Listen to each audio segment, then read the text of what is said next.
Hello everyone, welcome back to my channel. I hope everyone is having a nice day. Before we begin the video, please subscribe and give the video a thumbs up.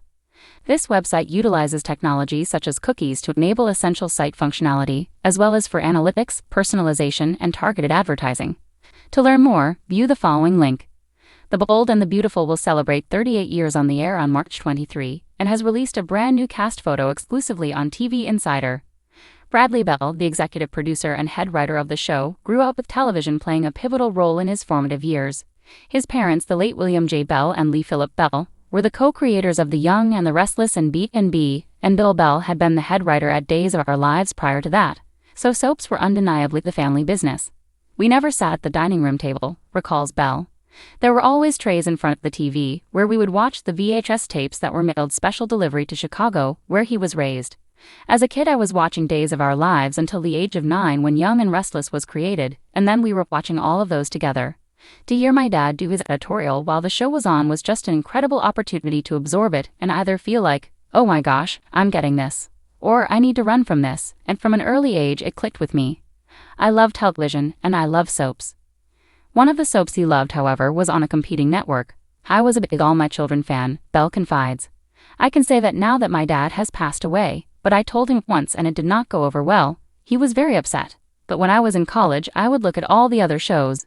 I would see how they would do their story arcs differently from my dad, and it was just something that grabbed me."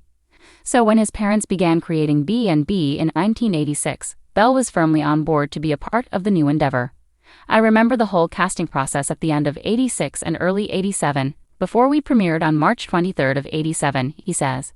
"You never quite know when you're putting together an original cast, how the chemistry will be, but we knew that Ron Moss, then Ridge Forrester, and Catherine Kelly Lang, Brooke Logan, and Joanna Johnson, Carolyn Spencer had great chemistry from the get-go.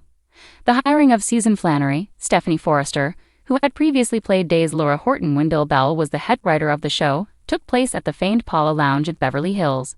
My father loved working with Susan Flannery, so she wasn't in the casting process," Bell explains. "That was actually a meeting between my dad and Susan, and I was there. He floated the idea and she accepted. Imagine the two of them having martinis and talking about a new series. It was all relatively new to me. I had never really gotten to know a lot of the actors, but then meeting Susan, I was like, wow, okay, this is a matriarch. She packs a punch, and my dad said, she's the most brilliant actress, and of course, she is." Having John McCook, Eric Forrester, and Lang on the show since the first episode has provided a welcome stability to the canvas. "It's unnatural for actors to take on a role and play it this long," Bell points out. "By nature, they take on different parts and become different characters, but these two, their commitment to the show, their love for the show and their leadership, on and off screen, John and Kelly are a dream. I'm grateful for them every day." Bell has so many notable moments and memories from the past few decades, as well as storyline highlights. So many of them stand out in both directions because you don't know whether a story will sink or swim, and some of them, admittedly, were kind of bombs, he confesses. "You roll the dice and see where it takes you, and if for some reason it doesn't work, it's a disaster. But I loved everything the late, Darlene Conley Sally Spectra did. I loved the comic relief the Spectra group provided. I loved the rivalry between Sally and Stephanie. I loved Stephanie's stuff on Skid Row in 2010, and Dying in Brick's Arms in 2012. The scenes with Amber Moore, Adrienne France, doing the baby swap in 1999, were great.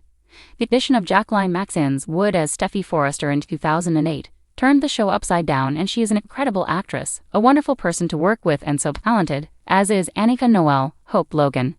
Don Diamond was amazing when he joined the show in 2009 and gave us Bill Spencer, and he's defined that character so sharp.